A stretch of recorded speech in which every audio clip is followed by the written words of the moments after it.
안녕하세요 여러분, 아티다입니다. 오늘은 제가 좀 쓸데없는 행동에 대한 얘기를 해보려고 합니다. 사실 요즘 누가 그래? 라고 생각을 했는데 아무래도 필라테스가 여초 집단이라 보니 계속 드문드문 그런 얘기들이 좀 들려오더라고요. 제가 오늘 모든 이야기를 끝나고 마지막에 드리고 싶은 말은 한마디로 요걸 것 같아요. 무엇이 중헌디? 자, 그러면 얘기 시작해볼까요? 첫 번째, 내가 배운 곳에서 알려준 내 동작이니까 따라하지 마. 요즘은 사실 정보화 사회고 인터넷이 있고 우리나라뿐만이 아니라 다른 나라에서 하는 모든 것들을 다 볼 수가 있는 시대인데, 내가 원하는 거 인터넷 유튜브만 치면 다 나오잖아요. 다 보고 배울 수 있어요. 그런데 내가 돈을 내고 가서 배운 곳에서 알려준 내 동작이야 라고 말할 이유가 전혀 없잖아요. 그 동작 남이 따라 한다고 큰일 나나요? 정말 제가 맨 처음에 시작했을 때보다 지금 정말 정보가 너무 넘쳐나서 동작들을 보고 배울 수 있는 곳들이 너무 많아요. 사실 예전부터도 저는 제가 어떤 동작을 만들거나 혹은 어디서 배웠을 때 다 나누고 공유했습니다. 나랑 같은 센터를 다니는 다른 선생님들이 이 동작을 배워서 회원님들에게 더 다양하게 활용할 수 있으면 우리 센터의 가치 자체가 같이 올라가는 거잖아요. 저는 그렇게 생각했거든요. 사실 지금 제가 아티다를 하면서 여러분들에게 이런 여러 가지 저희 정보를 공유를 하는 것도 우리 업계에 우리 필라테스 강사님들이 같이 발전을 해야 필라테스 강사들에 대한 인식이 좋아질 거고, 그로 인해서 그 업에 몸을 담고 있는 저의 가치도 같이 올라갈 수 있다라고 생각을 하기 때문에 이렇게 저는 정보를 드리는 거거든요. 그런데 간혹 가다가 저도 경험한 적이 있어요. 우리 같이 공유할래요? 라고 얘기를 했었을 때 흔쾌히 같이 공유하는 분들도 계시겠지만 이거 저희 협회에서 배운 거여서 안 되는데? 라고 얘기하시는 분들도 많이 봤습니다. 사실 그거는 그 사람의 성격도 있겠지만은 협회 자체에서 공유하지 마라라고 하는 경우도 많기 때문에 어느 정도 이해는 했어요. 하지만 제가 이걸 어떻게 정의할 수 있는 건 아니지만 그냥 무엇이 중헌디? 라는 생각이 들더라고요. 아무튼 제가 드리고 싶은 말은 뭐냐면, 예를 들어서 간단한 이 컬업이라는 동작만 해도 누가 어떻게 공부하고 얼마나 세밀하게 이거를 표현해내느냐에 따라서 느낌이 완전 달라집니다. 내가 배웠던 이 동작 이 사람한테 알려주면 모든 걸 다 뺏긴 듯한 느낌이 들 수 있겠지만, 사실 같은 동작이라도 내가 조금 더 잘 표현하면 되고 더 세밀하게 표현하면 돼요. 그러면 뺏긴다라는 느낌이 들진 않으실 거고, 무엇보다 제일 중요한 점은 내가 내 동작을 알려준다고 해서 내 가치가 떨어지는 게 아니에요. 뺏긴다라는 생각이 드는 것 자체가 내 한 부분을 떼서 주는 것 같으니까 그런 생각이 드는 거잖아요. 왜 뺏긴다고 생각을 하시나요? 자, 두 번째. 내 회원님한테만 잘하면 되지 뭐. 자, 앞에서도 제가 잠깐 말씀을 드렸지만 제가 정보를 공유를 함으로써 필라테스계 자체에 뭔가 가치가 올라갔으면 좋겠다라고 제가 아까 말씀드렸잖아요. 사실 내 회원한테만 잘하면 끝이라고 생각할 수 있어요. 필라테스 업계 자체가 개인주의적인 그런 성향이 좀 있긴 하죠. 내 레슨 하면 되고, 내 회원님 챙기면 되고, 내 스케줄 따라서 나오면 되고, 내 수업 잘하고 가면 되고, 약간 개인적으로 F로서는 좀 힘들었던 그런 업계라고 생각을 하는데, 사실 내 회원한테만 잘하면 된다? 굉장히 1차원적인 생각이에요. 내 값어치가 좀 더 올라갔으면 좋겠죠. 그러면 내가 몸담고 있는 이 곳 자체의 가치가 올라가야 돼요. 내 센터가 좋은 평을 받는 곳이어야 거기에 있는 강사인 나도 조금 더 값어치가 올라가는 거잖아요. 자, 그래서 내 회원님한테만 인사를 하는 것이 아니라 다른 강사들의 회원님들에게도 인사를 한다. 기본이죠. 정말 그 작은 행동만으로도 이 센터의 가치가 조금 올라갈 수 있습니다. 지금 당연한 걸 얘기해. 이렇게 생각하는 분들도 계실 텐데 그렇게 안 하는 분들도 많이 계셔요. 자, 예를 들어서 저 같은 경우 과거에 규모가 좀 있는 곳에서 일을 했을 때 제가 수업이 없고 다른 거 할 일이 없을 때마다 카운터에 항상 좀 많이 서 있었어요. 이제 회원님들이 들어오시면 출석 체크를 하면 이제 사진이랑 이렇게 성함 이런 게 뜨거든요. 그러면 제가 기억력이 정말 안 좋은데 그 회원님들, 그러니까 내 회원님이 아닌 다른 선생님들의 회원님들의 그 얼굴과 이름 다 거의 다 외울 정도로 정말 눈여겨봤습니다. 보면서 회원님이 들어오시면 안녕하세요. 기본이죠. 이 인사보다 조금 더 특별해 보이고 싶은 거예요. 그래서 거기에 플러스 회원님의 성함을 항상 앞에 붙여서 인사를 같이 했습니다. 지연 회원님 안녕하세요. 안녕하세요 도연 회원님. 이런 식으로 회원님들의 성함을 같이 넣어서 인사를 했습니다. 들어오실 때도 나가실 때도 내 회원님뿐만 아니라 다른 강사님들의 회원님들께도. 그리고 조금 더 이제 추가를 하자면은 스몰 토킹 같은 거. 안녕하세요 도윤이님 오늘 룩이 너무 귀여우세요. 이런 식으로 뭔가 스몰 토킹을 한다든지. 근데 사실 지금 MBTI를 알고 난 다음에 깨달은 건 그때 부담스러워하는 분들도 계셨겠다라는 생각을 조금 합니다.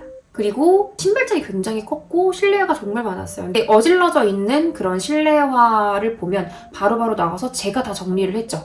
그리고 소도구 다 꺼내와서 다 일일이 한 번 더 닦고 밴드 꼬여있으면 그 파우더 묻혀가지고 제가 다 정리해서 널어놓고 그런 정리 같은 거? 폼롤러가 꼬질꼬질하다. 밴드 다 꼬여가지고 막 엉켜있다. 회원님들 입장에서는 이 센터 관리 안 하네 라고 생각할 수 있잖아요. 그러니까 관리 잘하는 센터처럼 보이기 위해서 아무도 안 시켰어요. 아무도 안 시켰는데 혼자 그런 생각을 한 거예요. 정리가 잘 돼 있고 깔끔한 센터라는 것 자체가 좀 센터의 질을 올려주는 것 같고 난 그런 곳에서 일하는 사람이고 싶었어요. 근데 저도 안 한 적이 있죠. 이 센터가 망했으면 좋겠다 싶을 때.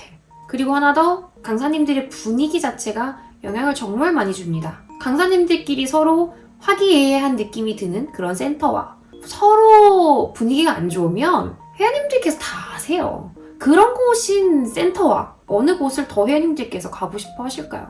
이런 분위기마저도 이 센터는 굉장히 관리가 잘 된 센터구나 라고 느끼는 점 중에 하나가 됩니다. 그래서 나의 가치를 올리고 싶다. 나만 인사 잘하고 내 회원님한테만 잘하는 게 아니라 다른 회원님들에게도 잘해야 하고 강사님들과의 분위기도 좋아야 그래야 이 센터의 가치가 올라가며 내 가치는 더 올라갈 수 있게 된다라는 겁니다. 세 번째, 초보 강사 주제. 초보 강사라고 무시한다? 제가 진짜 감명 깊게 읽었던 책 중에 하나가 미움받을 용기라는 책이 있습니다. 거기서 이런 개념이 나와요. 정확한 이름인지 모르겠지만 수직이론, 수평이론이라고 나옵니다. 저는 같이 일하는 강사님들이나 혹은 교육생분들을 수직이론이 아닌 수평이론으로 바라봅니다. 예를 들어서 나는 경력이 오래된 사람이고 이제 막 시작한 초보 강사님이 계세요. 이 초보 강사님을 나보다 밑에 사람이라고 생각을 하는 게 수직이론이에요. 그럼 수평이론은 뭐냐? 저보다 경력이 적은 강사님보다 조금 더 먼저 이 길을 걸어왔기 때문에 그저 조금 더 앞에서 걷는 것뿐 내가 이 사람보다 잘난 윗사람이 아니다 라고 생각하는 거예요. 이런 개념을 생각하다 보니 어떤 말이 떠오르시나요? 어린아이한테도 배울 게 있다 라는 말이 떠오르죠. 우리는 많은 것을 알고 있는 어른들이지만 어린아이들을 보면서 순수함, 가식 없는 행동, 솔직함 등등을 배울 수 있는 것처럼 나보다 경력이 적은 강사님들한테도 배울 수 있는 게 정말 많아요. 제가 교육을 했었을 때도 그 교육생분들을 보면서도 정말 많은 걸 배웠었고 현재도 지금 제가 운영하고 있는 센터의 직원인 강사님을 보면서도 정말 많은 걸 배우고 있습니다. 그저 이 길을 먼저 걸어간 사람일 뿐인데 비판할 자격이 있을까요? 어떤 사람이든지 간에 내가 배울 점이 없는 사람은 없습니다. 심지어 그게 단점일지라도요.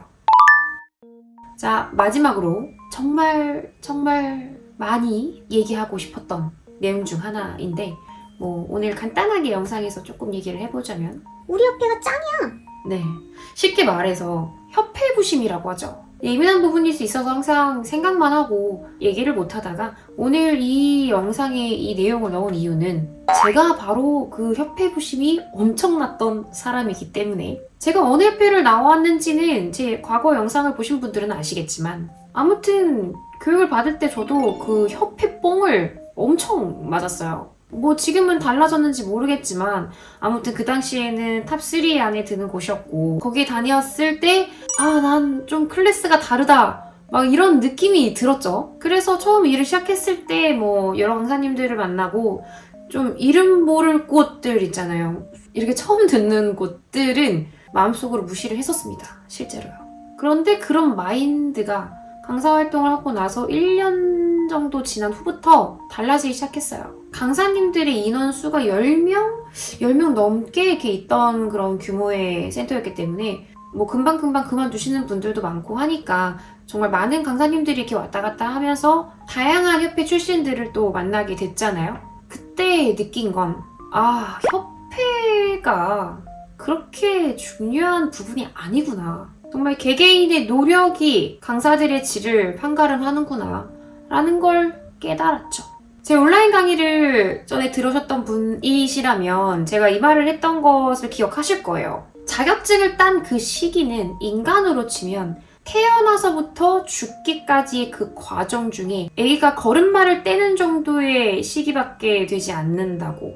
즉, 내가 어떤 협회를 나왔어 라고 말을 하면서 어깨뽕을 세우는 건 그렇게 큰 의미가 없다라는 거죠. 근데 당연히 어떤 협회를 가느냐가 전혀 중요하지 않다라는 건 아니에요. 뭐 커리큘럼이나 교육의 질, 그리고 어떤 교육 강사를 만나느냐 등등 뭐 굉장히 중요하죠. 하지만 이 자격증을 딴 후부터의 그 강사 개개인의 공부와 그리고 노력 등이 이 훌륭한 강사를 만드는 데에 더 큰 비중을 차지한다라는 것을 말씀드리고 싶은 거예요. 그래서 결론적으로 난 더 유명한 협회를 나왔고 너는 유명하지 않은 곳을 나왔으니까 넌 별로인 강사야 라고 판단을 하지 말아야 된다는 겁니다. 아무래도 필라테스가 여자가 많은 그런 업이다 보니까 이런 텃세와 관련된 문제들이 많더라고요. 그럴 때마다 생각했습니다. 굳이? 사람이 하루에 쓸 수 있는 에너지가 정해져 있다고 하죠. 누군가에게 텃세를 부린다라는 그런 행위 자체의 에너지를 쓰는 게 저는 정말 쓸데없다라고 생각을 합니다. 차라리 그 시간을 본인을 발전시키는 데에 쓰는 게 더 현명하지 않을까요? 우리 아티다 구독자분들은 본인의 에너지를 더 긍정적인 부분에 쓰실 거라 믿으며 저는 다음에도 재밌는 영상으로 다시 찾아올게요. 감사합니다. 안녕!